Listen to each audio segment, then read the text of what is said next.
Assalamualaikum warahmatullahi wabarakatuh. Halo Pips, semoga kalian sehat selalu ya di tengah pandemi ini dan jangan lupa patuhi protokol kesehatan. Perkenalkan, nama aku Nabila Konsa, kalian bisa panggil Nabila, Konsa ataupun Bila. Aku dari PPSB 2019. Di sini aku nggak sendirian, tentunya bersama partner aku yaitu Aku Ulfa Indonesia, kalian bisa panggil aku Ulfa. Aku dari Pendidikan IPSA 2019. Jadi Kak Ulfa, kita di sini tuh bakal sharing mengenai Kapita Selekta Eksekutif 2020. Tentu saja dengan pemateri yang sangat luar biasa, yaitu dari Ketua BEM PIPS 2020-2021, yaitu Kak Hasan Sajali. Tada! Halo Kak Hasan Sajali. Halo, Apa kabar nih Kak? alhamdulillah baik. Oke Kak, kita langsung ke pembahasan sharing kita aja nih ya Kak. Oke, boleh, silakan. Pertama aku mau nanya Kak, gimana sih Iya. Kak sejarah dari BEM Prodi ini?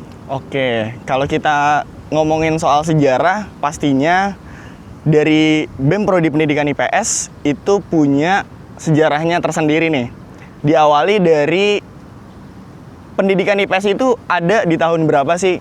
Jadi pendidikan IPS itu merupakan program studi yang baru ada di Fakultas Ilmu Sosial itu pada tahun 2010. Nah, pada tahun 2010 akhirnya dari kumpulan mahasiswa pendidikan IPS tersebut berinisiatif untuk akhirnya membentuk suatu himpunan mahasiswa, di mana himpunan mahasiswa ini terbentuk awalnya itu pada tahun 2011 dengan nama Himpunan Mahasiswa Pendidikan IPS. Karena kalau kita lihat nih logo dari BEM P yang sekarang dengan Hima yang dulu itu ada perbedaan di tempat namanya. Jadi untuk pertama kali dibuat itu namanya Hima Pendidikan IPS. Tapi kalau yang sekarang udah menjadi BEM Prodi Pendidikan IPS. Nah, awal titik mulanya terbentuknya Hima itu dari adanya support dan dukungan dari Ketua BEM FIS pada saat itu, yaitu Bang Muhajir, di mana pada saat itu dengan kultur Fakultas Ilmu Sosial yang selalu untuk lomba akan yel-yel per prodi, ingat kan? Ingat ya? Iya. Nah, pada saat itu Prodi Pendidikan IPS yang merupakan prodi baru di Fakultas Ilmu Sosial menang lomba yel-yel juara 1. Dan di situ Bang Muhajir melihat bahwa dari solidaritas keaktifan mahasiswa pendidikan IPS harus dikembangkan lagi nih, harus dibuat suatu himpunan untuk mahasiswanya. Dan pada akhirnya di tanggal 14 dan 15 itu dilaksanakanlah PKMJ, yaitu pelatihan kepemimpinan mahasiswa jurusan, yang mungkin pada saat ini adalah namanya PKMP gitu. Nah, akhirnya pada tanggal 16 Januari 2011 terpilihlah Ketua Umum pertama Hima Pendidikan IPS, yaitu Bang Ilham Nuri, yang menjabat sebagai Ketua Umum di Kabinet 1 gitu. Itu mungkin kurang lebih sejarah dari Hima. Tapi mungkin penasaran juga kenapa bisa jadi BEM Prodi dan kapan itu berubahnya gitu. Nah, untuk perubahannya itu sendiri ada di tahun 2016 di masa kepengurusannya Bang Ahmad Sunandar pada Kabinet Semangat Bertransformasi. Jadi pada saat itu memang prodi-prodi yang ada di Fakultas Ilmu Sosial maupun Universitas Negeri Jakarta akhirnya mengubah nama Himpunan Mahasiswa menjadi Badan Eksekutif Mahasiswa Prodi, seperti itu. Nah, berarti sejarah singkatnya itu untuk berubah ke BEM itu berarti baru ya Kak? Iya, Nah, 2016. Sementara untuk tupoksi adanya BEM itu sendiri apa ya Kak? Oke, tupoksi berarti kita membahas tugas dari Badan Eksekutif Mahasiswa. Iya. Nah, untuk tugasnya itu sendiri berdasarkan garis besar haluan organisasi ya, GBHO, itu BEM Prodi Pendidikan IPS mempunyai tugas lebih menuju ke sebagai wadah untuk mengembangkan potensi dan kreativitas mahasiswa pendidikan IPS baik akademik maupun non akademik gitu, sesuai dengan karakteristik dari BEM Prodi Pendidikan IPS. Karena setiap program studi setiap fakultas pasti memiliki karakteristik, ciri-ciri, dan kulturnya masing-masing. Maka itu kita harus sesuai dengan karakteristik dari Badan Eksekutif Mahasiswa Prodi itu sendiri. Nah, terus juga ada fungsi dari Badan Eksekutif Mahasiswa, yaitu pertama menggali aspirasi, yang kedua membawa aspirasi, terus selanjutnya menindaklanjuti aspirasi, lalu melakukan koordinasi dengan pengurus program studi, dan pastinya yang terakhir itu membela kepentingan mahasiswa. Seperti itu. Jadi Kak, karena fungsi yang tadi udah sebutin ada 5 ya Kak ya? Iya. Nah terus pasti BEM ini mempunyai sebuah wewenang ya Kak? Itu apa aja ya Kak wewenang dari BEM? Oke. Kita berbicara kewenangan dari Badan Eksekutif Mahasiswa, itu ada beberapa kewenangan dari Badan Eksekutif Mahasiswa, terutama ini prodi ya. Yang pertama itu memberikan pertimbangan dan masukan kepada pimpinan program studi. Jadi kita harus ada komunikasi lah, bisa berkomunikasi dengan pengurus program studi gitu. Yang kedua, menyusun program kerja Badan Eksekutif Mahasiswa Prodi selama 1 periode, itu kewenangan kita. Yang ketiga, menyusun struktur kelengkapan dari Badan Eksekutif Mahasiswa Prodi. Yang keempat, memberi pendapat, usul, maupun saran kepada penyelenggara pendidikan di Universitas Negeri Jakarta, terutama yang berkaitan dengan pelaksanaan Tridharma Perguruan Tinggi gitu.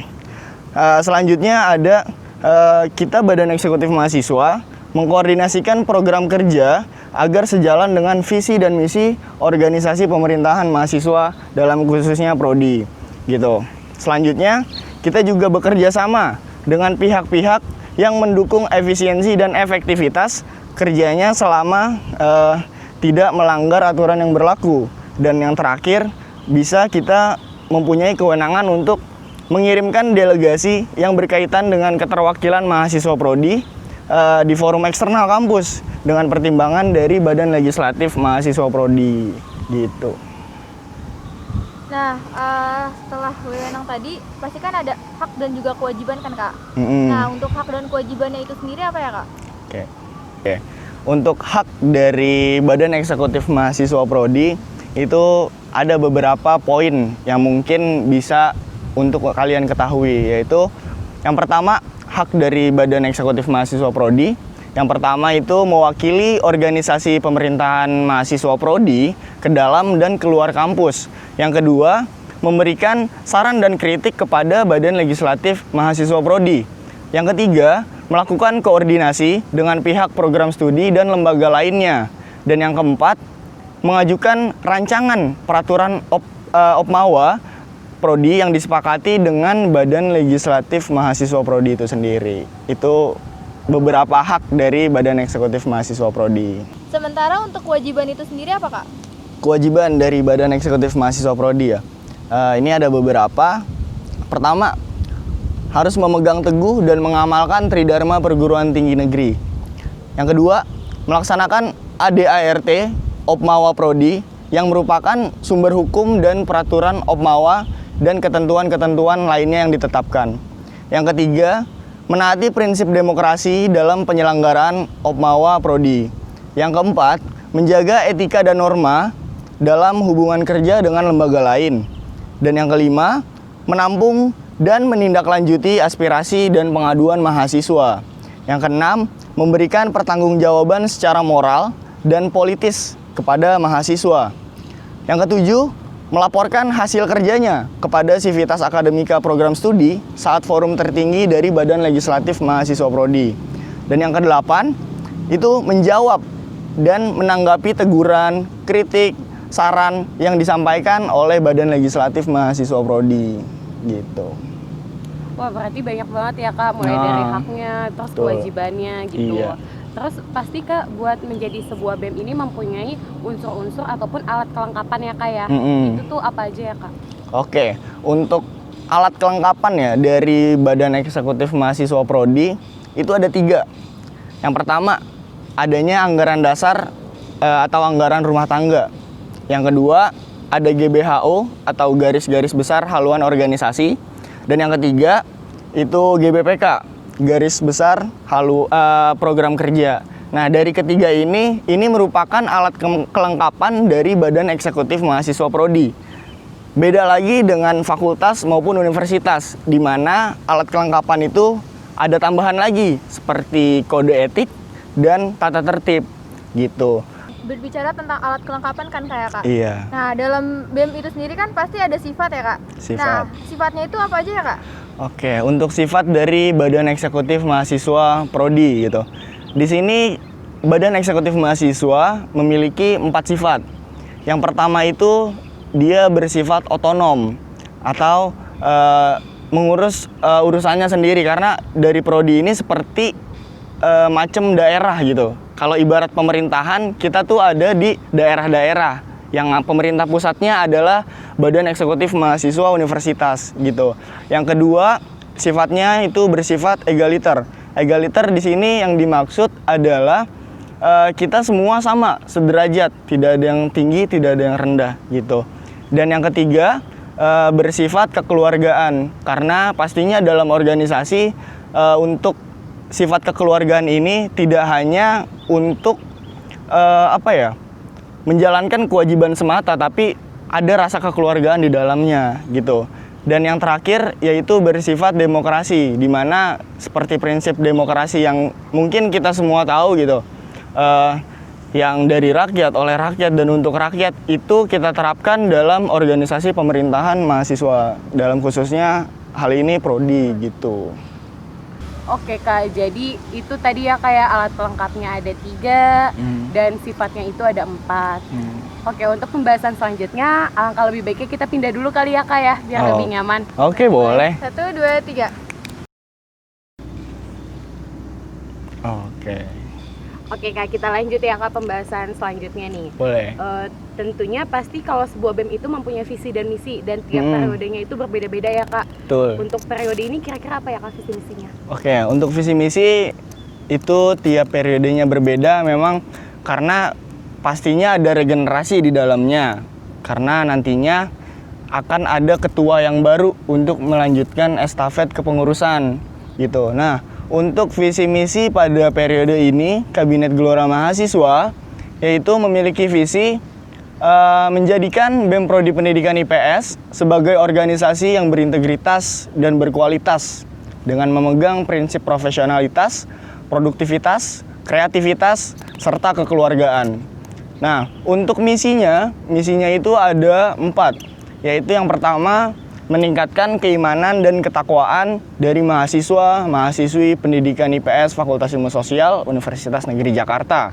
Yang kedua, memiliki nilai kebersamaan, kekeluargaan, solidaritas, serta kontribusi seluruh elemen mahasiswa-mahasiswi pendidikan IPS untuk akhirnya bisa berpartisipasi dalam rangka mensukseskan program kerja setiap departemennya.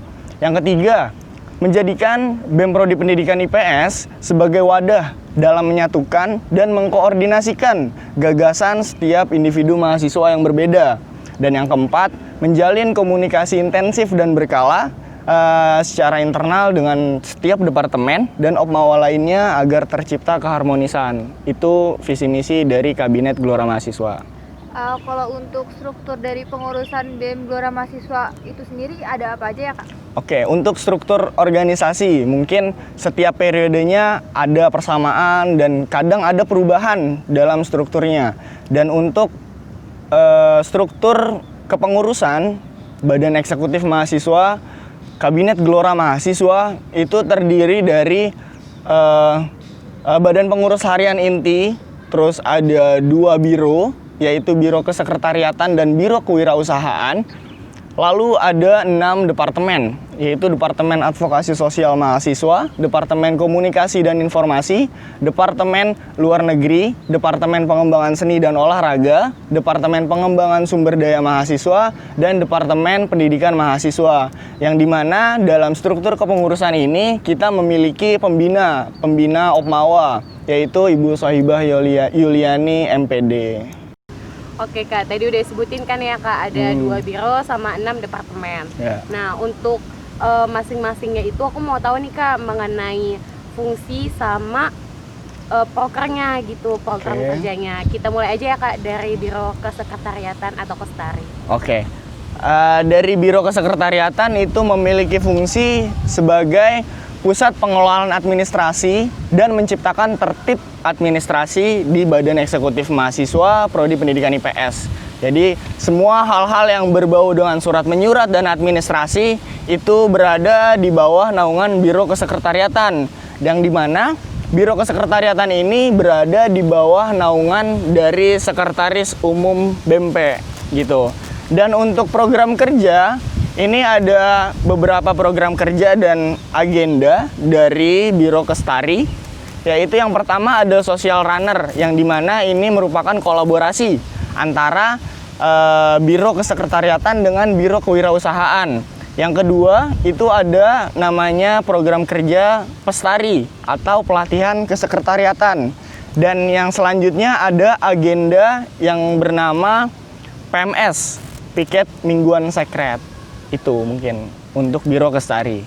Oke Kak, sekarang kita lanjut ke Biro Kewirausahaan. Untuk fungsi dan prokernya itu apa aja ya Kak? Oke, untuk Biro Kewirausahaan ini memiliki fungsi yaitu mengembangkan jiwa kewirausahaan dalam diri mahasiswa pendidikan IPS. Nah, untuk mendalami fungsi tersebut, tentunya Biro Kewirausahaan ini memiliki beberapa program kerja. Salah satunya adalah Social Runner yang tadi, yang merupakan program kerja kolaborasi antara Biro Kewirausahaan dengan Biro Kesekretariatan. Nah, selanjutnya mungkin bukan program kerja yang dimiliki oleh Biro Kewirausahaan, melainkan sebuah kewajiban. Nah, apa aja itu?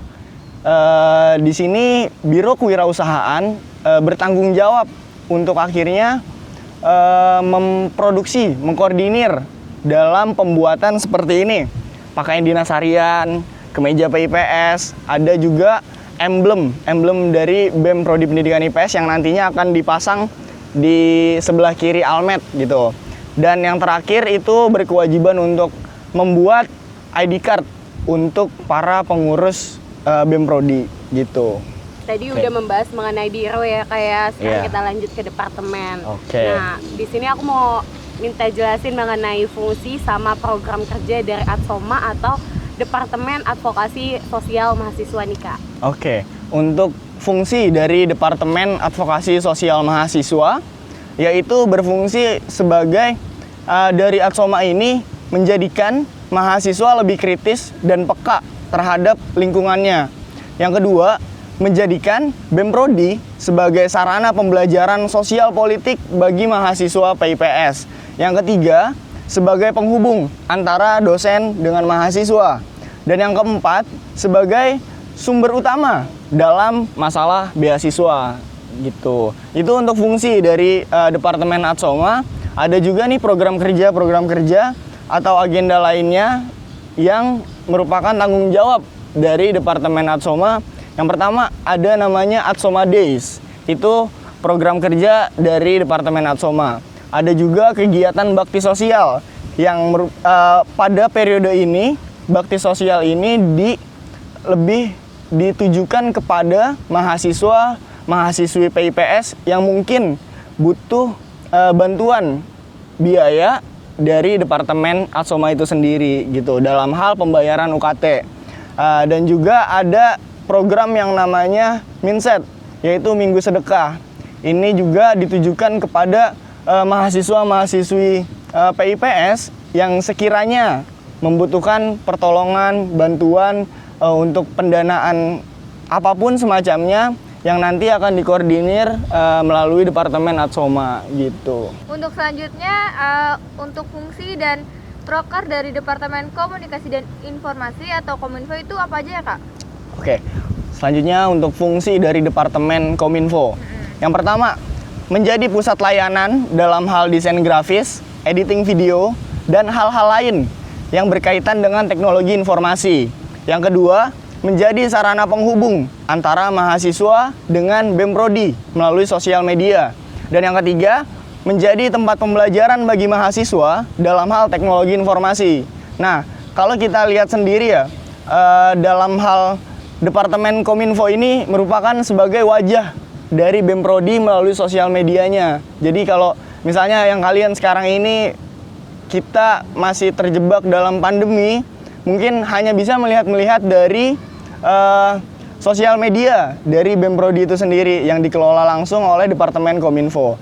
Nah, Kominfo ini juga memiliki beberapa program kerja dan agenda di dalamnya, seperti yang pertama ada seminar Kominfo, yang kedua ada kelas desain, yang ketiga ada mading, selanjutnya ada BUPS, dan yang terakhir ada video dokumenter gitu. Oke Kak, tadi Kominfo itu gambaran sebagai wajah BEM tapi di media sosial ya Kak ya, Iya, seperti betul. IG BEM gitu. Betul. Kita lanjut Kak ke Departemen Luar Negeri ataupun Deplu. Itu fungsi dan prokernya itu apa ya Kak? Oke, untuk Departemen Luar Negeri itu sendiri ini merupakan salah satu departemen yang lebih dititik beratkan pada ranah eksternal gitu, yang memiliki fungsi sebagai ambasadornya Prodi Pendidikan IPS. Selanjutnya juga dia bertanggung jawab atas organisasi dari Ikatan Alumni Pendidikan IPS. Yang ketiga, sebagai instrumen promosi Prodi Pendidikan IPS. Nah, dari Departemen Luar Negeri ini, dia juga ikut berpartisipasi anggotanya dalam Aliansi Mahasiswa Pendidikan IPS Seluruh Indonesia atau ALMA-PIPSI gitu. Nah, untuk tentang program kerja dari Departemen Luar Negeri ini terdapat ada program kerja namanya Seminar Batik. Selanjutnya ada Dibaska atau diskusi bareng senior kita. Selanjutnya ada rapat kerja wilayah yang mungkin ini kita lebih ikut dalam aliansi yang tadi sebelumnya, ALMA-PIPSI gitu. Ada juga Rakernas, rapat kerja nasional bersama ALMA-PIPSI, dan terakhir ada Munas, Musyawarah Nasional, juga tergabung dalam ALMA-PIPSI gitu. Berarti dari Deplu itu sendiri lebih ke ranah keluar ya Kak? Iya, eksternal. Berarti kita lanjut ke Departemen Pendidikan Mahasiswa atau Pendikma. Dari Pendikma itu sendiri memiliki fungsi dan proker apa aja tuh Kak? Oke, untuk Departemen Pendidikan Mahasiswa ini memiliki fungsi menjadi basis ilmu pengetahuan di dalam BEM Prodi Pendidikan IPS. Yang kedua, dia memperkenalkan Prodi Pendidikan IPS melalui program-program kerja unggulan. Dan yang ketiga, menjadi tempat pembelajaran bagi mahasiswa dalam memperdalam pengetahuan.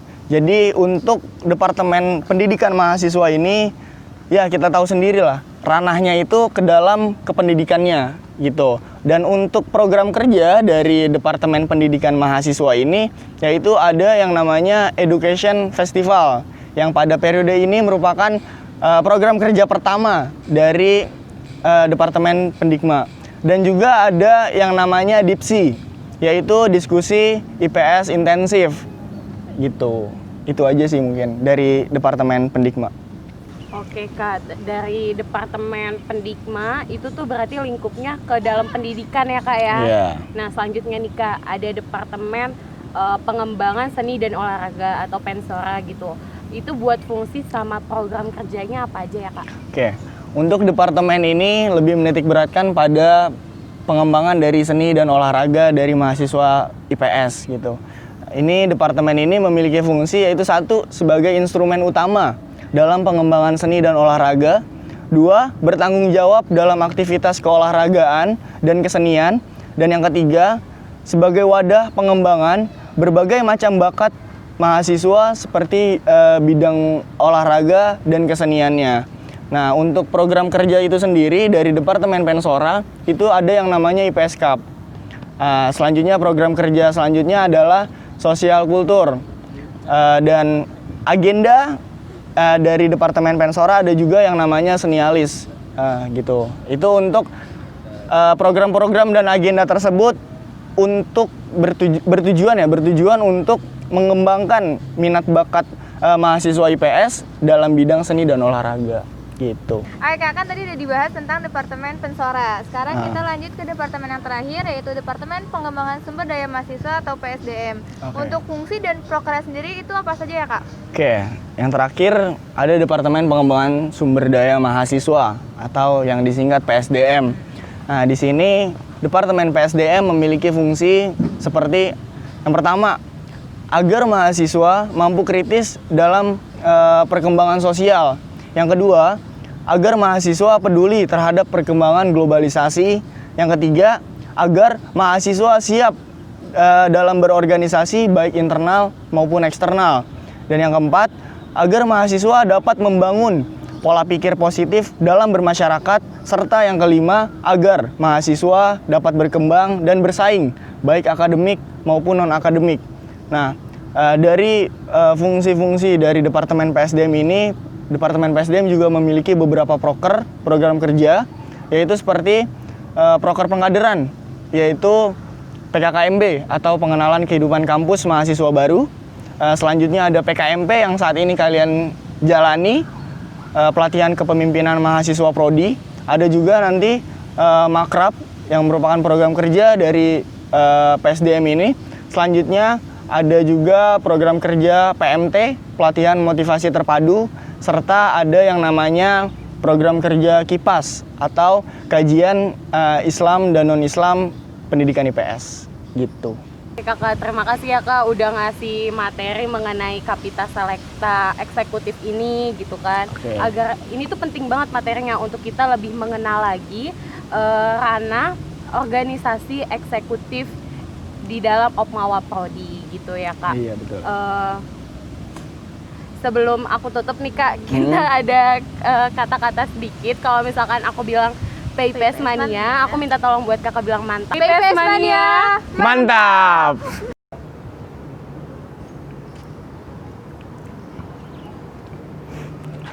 Oke teman-teman, setelah tadi mendengarkan penjelasan singkat mengenai Kapita Selecta Eksekutif dari saya, diharapkan teman-teman mahasiswa baru pendidikan IPS 2020 untuk mengerti dan paham akan apa itu BEM Prodi Pendidikan IPS gitu. Karena kita tahu sendiri kan, Badan Eksekutif Mahasiswa yang ada di Prodi ini merupakan lingkup organisasi internal kampus yang merupakan lingkup terkecil. Karena di atas BEM Prodi masih ada lagi BEM Fakultas dan BEM Universitas.